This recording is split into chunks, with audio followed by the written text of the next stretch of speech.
we're live. I do my thing on 2.0s. I've been enjoying that. I've been getting in there lately. Oh, we are live now. Okay, great. Welcome everyone to the Coaching and Flourish podcast. I'm your host, John. We're here with Raj, and today, happy Tuesday. And for those of you in hurricane danger, thinking about you, and hopefully it goes well, doing all the preparations, things like that. We have to deal with wildfires here in Oregon, so the natural disasters are not for the faint of heart. So, yeah, good luck. See how it goes. Raj, how are you? You're in Florida too, so you're Yeah, in the preparation zone. yes, we are. Hi, everyone. So, just attempted to stay grounded, be smart, but try to put things into perspective as well. It's because you can get really scared, can't you? I don't normally listen to the news, but you have to during these kinds of things and just following what's happening and tracking things. And it's, what's in your control and what's not in your control. And just as I said, tempting to stay grounded and be smart with what we might need as well. Yeah, safe water, things like that. Get water now. Our water was out on Saturday, actually. So Yeah. water was gone. But I did order lots of these kinds of things. Let me show everyone. So this has now motivated me Wow. to drink lots of water because I'm like, now it's multi-use, isn't it? As one of my best friends in high school, he was an off the gridder, and he always had this idea of like living off the grid to be completely self-sustainable. And the funny part is here I am, like he's not living that way now, but there is a chance that we could live that way. So I don't know, who knows? But it makes sense. It makes sense. Absolutely. Water's the weak point.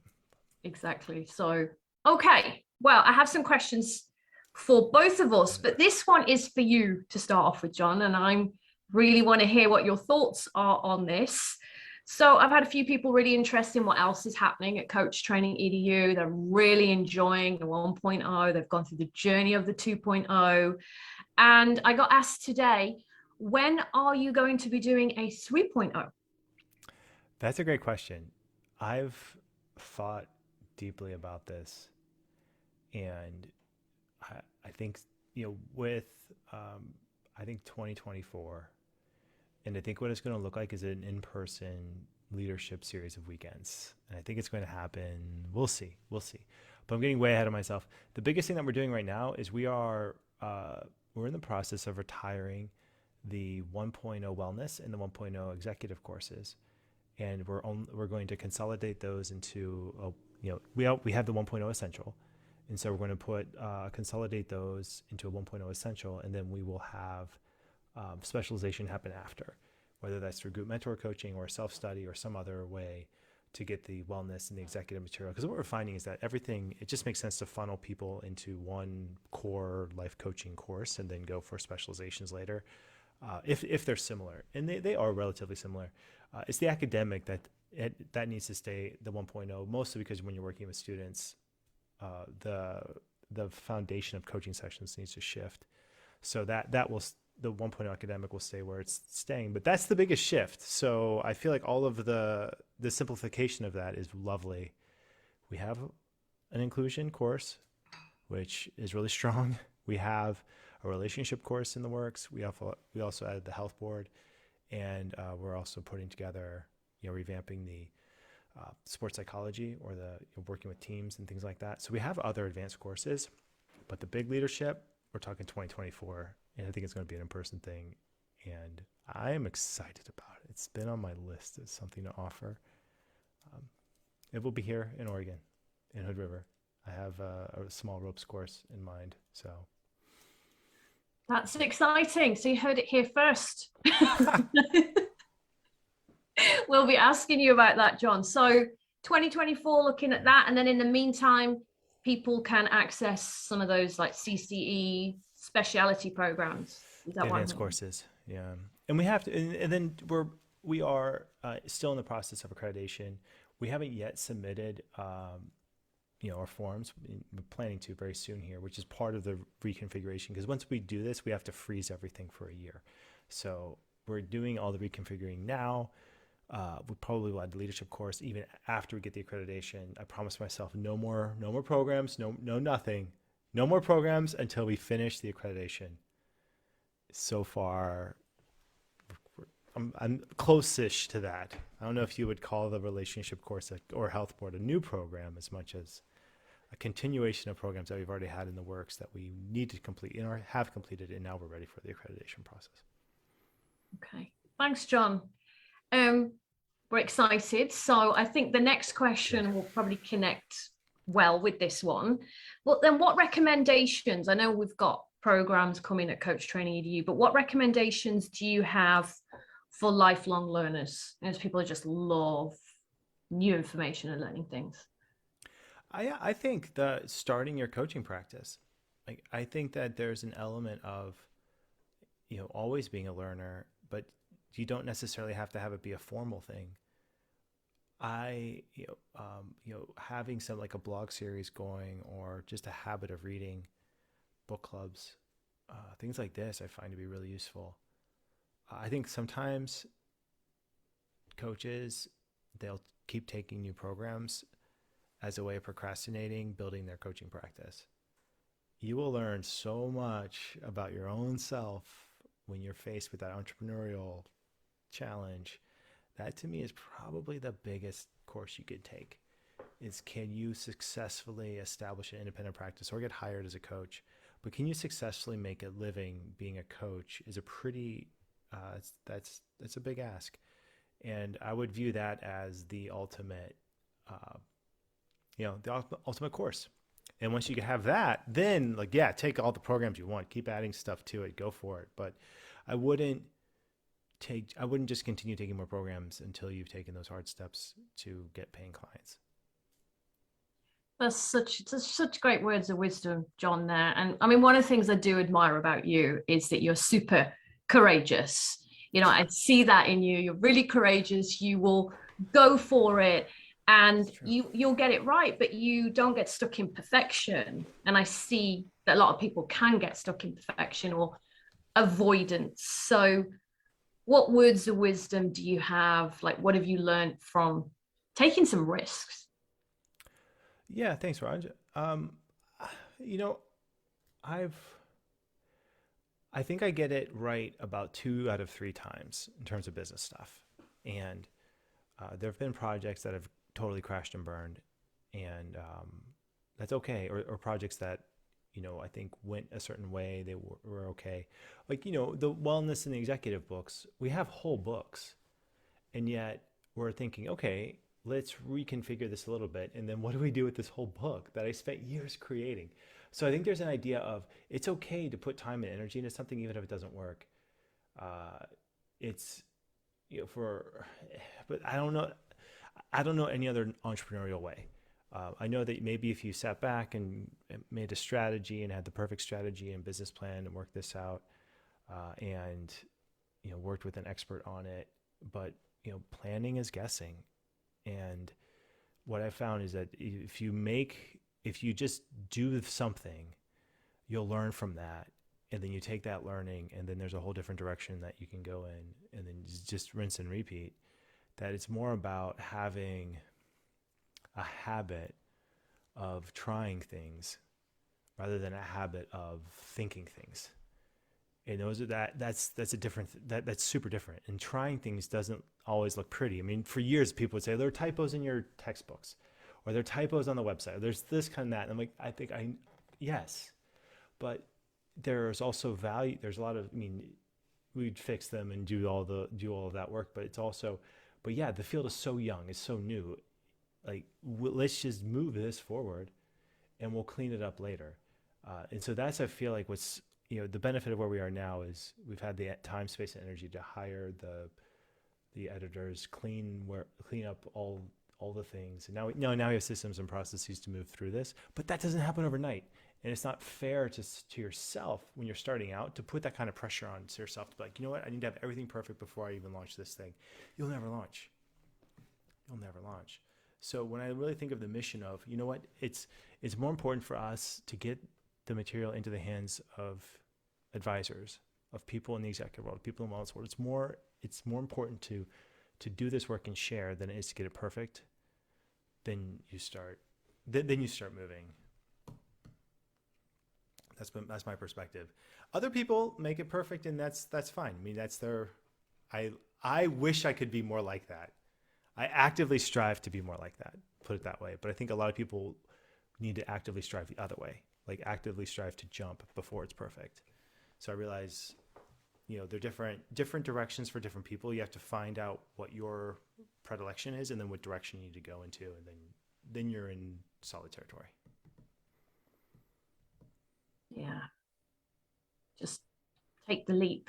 It's making me think about the first program that I did, and I sold the program first, and then I was writing it as I was going along, and I swear I nearly gave myself a heart attack because I'm a recovering perfectionist. So perhaps I should have given myself a bit more time, but I learned so much, and I also learned what I was capable of. And then I think you, John, just like, oh, what do you think about helping with this course or supporting it? I think you can see potential in other people before they can probably even see it in themselves. And it does help you, doesn't it? It helps you take more risks. It helps you build that cognitive agility. And it does help you know what you're actually capable of. Because until you do it, you're kind of just sitting in it, aren't you? Maybe overthinking it or in fear. Right. It's not easy. It's not fun. I feel like I've sacrificed so much, like health and wellness, writing a health and wellness book. Like, like I was like, I should be exercising right now, but I am working on this chapter about exercise. Like, I remember thinking that for like 3 weeks. Like, what am I doing? But I just has to get done. So I did it, and it's done. But then, then what do we do with it? Oh, now we have to pull it back out. We have to pull all that work back out and repackage it. So it's almost like the love of the work has to be more important than the money. The money has to be a tool so you could continue to do your work. And so when you start to really get to these ideas of, yeah, you're doing this to make money, sure, but this is not a field where you get into like, hey, I'm going to get into here and I'm going to like make $1 million and do myself as a coach and do these kinds of things. Maybe if you're an executive coach, and I know some executive coaches we've trained who are they're making some money. Don't get me wrong. They're doing well, and and I'm happy for them. Like, yeah, that is a path that is possible, but they don't do it starting out to think, oh, I want to make a ton of money doing this. They do it because they love to coach. They love to connect, and it's so cool when you build up a skill set like this. Because when you're talking to someone, you're listening to someone, you literally have a skill set where you are listening to them, and you can realize, wow, this person, they're doing their internal work. They're doing the work that only they can do. And so from my perspective, I'm in the lovely position where I get to listen to someone in a 2.0, like we did for months. And I realized, yeah, Raj is legit. I can feel her do the internal work. She's someone, like, let's invite her into the program. Let's invite her into the organization. Like, that's like a 6-month job interview. That is an amazing advantage. And so when you have a whole team like that, you're doing it because of the mission. The money becomes a tool of the mission. And if people who do it for the money, it's just, you feel it. It feels, ugh. And it's fine to get, dip in there a little bit, but then you got to pull yourself out, or else it just feels like an ugh. I agree. Thanks for that, John. Yeah. And I think the only other thing I would add to that then is, yeah, I'm still thinking, I love that 6-month interview. You're observing and watching. It's like that when I run women in leadership programs, we run cohorts and then we look at kind of paying it forward. But one of the things that I get asked by executive leaders a lot as well is around their learning and growth. And they just want to learn, and they might not have time to read full books, or I have so many books that I haven't even got round to. So I think it's looking at bite-sized learning as well, isn't it? I love podcasts, YouTube, few minutes. I got a couple of apps actually called Blinkist and Headway. And they're not the best if you're somebody who really loves to get into the book. But I had a reminder from Headway this morning. It will send me a reminder saying, don't forget your 2 minutes of reading. It will send me that reminder just so I can do a little bit of bite-sized research. Or I love to follow thought leaders in my field. So there are some thought leaders whose newsletters I've signed up to. And as much as I love to read every single book, I just haven't had the time. So even the snippets keep me interested and keep things current. What do you think about that? Yeah, I think people find their own, you find your way, and there's no one right way to do it. I think that it more comes down to like, are you feeling fed? Are you getting the ideas you need to get in whatever form you're getting them? That's what's lovely about coaching, is that there are different answers for different people. Um, for me right now, I mean, this is pretty heavy kid season, so I know that once our little one who just got out of diapers, uh, so that's the big win. Like that's been the big win in the last 2 months. Then time starts to shift again, and I used to read books to them to get them to go to sleep, like the books that I want to read, and they just hear my voice and pass out. I mean, that's love. I love passing out to people reading. So I don't know. You find your nooks and you find the nooks of time that you can, read stuff. Yeah, yeah. You find what feeds you. One of the things I really enjoy is when I do spend a little bit of time in the morning reading, like before I get into any of the, email or anything electronic. I will read, and whether that's a book that has anything to do with coaching or anything else or not, it just find it really helpful to get my eyes and my mind and mental emotional energy on something that's not electronic is really good. That's the only thing I'd recommend to anyone. But besides that, you feed yourself and you'll figure it out. Yeah, that morning time's lovely, isn't it? Just sets you up for the day as well. Yeah, it's essential for a good headspace. Yeah. So continuing a little bit on this subject of learning, and we have coaches that have gone through, say, the 2.0, or they've been coaching for a while, or they've come back in to refresh CCEs.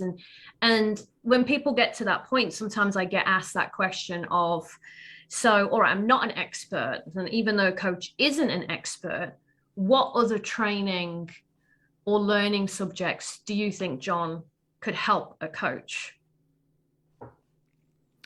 I have a theory that I think really helps is people who also have something athletic or something that they push themselves physically. Like it could be anything, like even playing a piano or like a musical instrument, or if there's something that you're pushing yourself, or pushing like physical boundaries. Uh, I think there's a lot of value. I mean, it could be writing a book. I mean, it could be, but anything that you're doing that's like pushing your boundaries, pushing your stamina, pushing yourself in that space, like even a hobby, but something like that you can apply all the learning that you're doing with coaching. I think that would be the space that I would look to first. And if you cultivate that space, then you have a container to use your life like like experimental grounds to try out all these ideas you're getting. So now you have a container. Once you have a container, then you can start to ask questions. If I'm trying to accomplish this goal, what's the skill that I need, or what's the thing that I need to in order to accomplish that? Now you have you have an engine that gives you answers of next steps.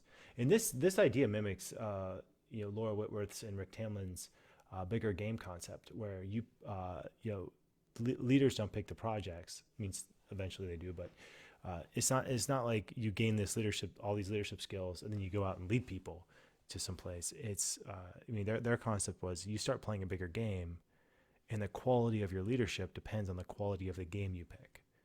So if you want to do something, like for me, it was, okay, let's roll our sleeves up and let's change education.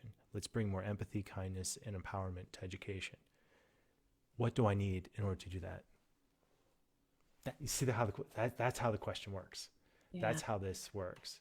So to say there's only one, like any one program, any one thing, no, maybe NLP. I found Mhm. NLP to be really useful, but there's so many things out there.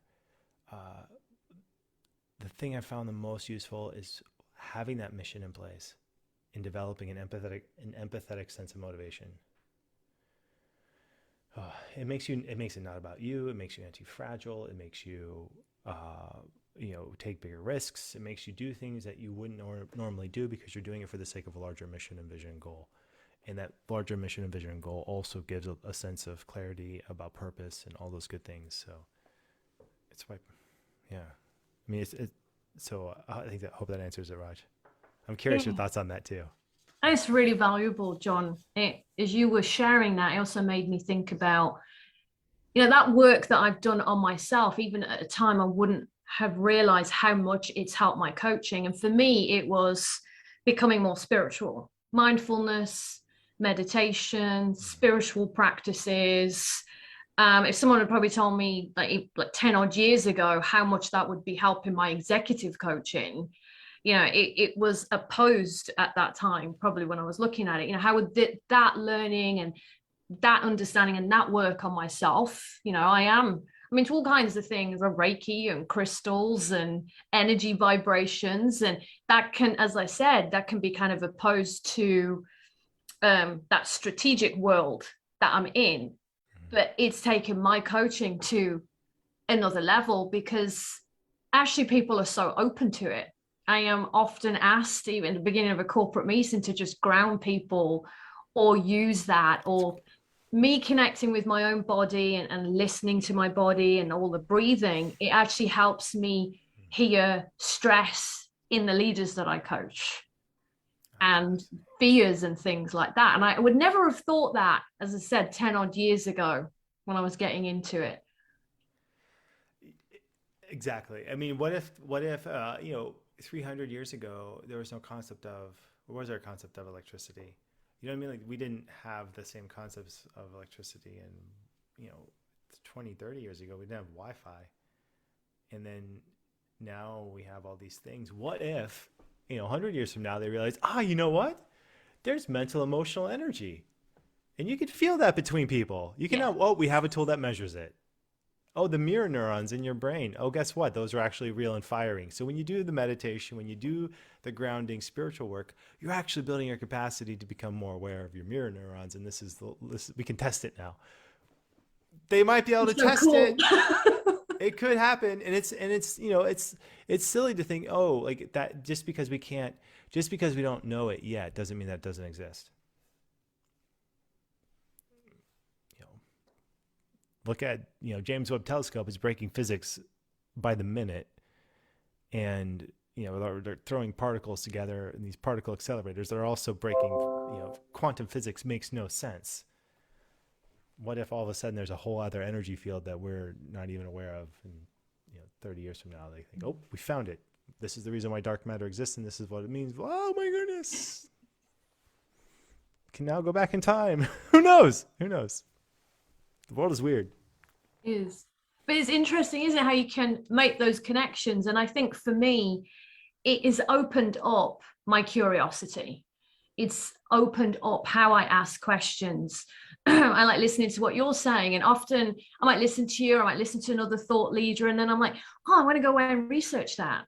And then I start reading it and I research it. And then I ask myself questions. And it enhances my ability to be curious and ask those different kinds of questions, because it opens your mind up, doesn't it? Mm-hmm. Mm-hmm. Yeah, and I think when you start to use these things, and you have a physical, or some practice that it has a physicality to it, then you can start to ask yourself, okay, so if I do this grounding work, this is then like you have a very sensitive instrument to measure the benefit of it. For instance, like, so mountain biking, I have a mountain biking coach I work with maybe once or twice a season, tune things up, make sure I'm staying safe, things like that. And we're doing a couple of gap jumps and drops, which are fairly significant types of things. And we talk about it. He's like, what, bring your energy level down, bring calmness, like where you at, like you feel your heartbeat raising. You're like, yeah, I'm about to like do that.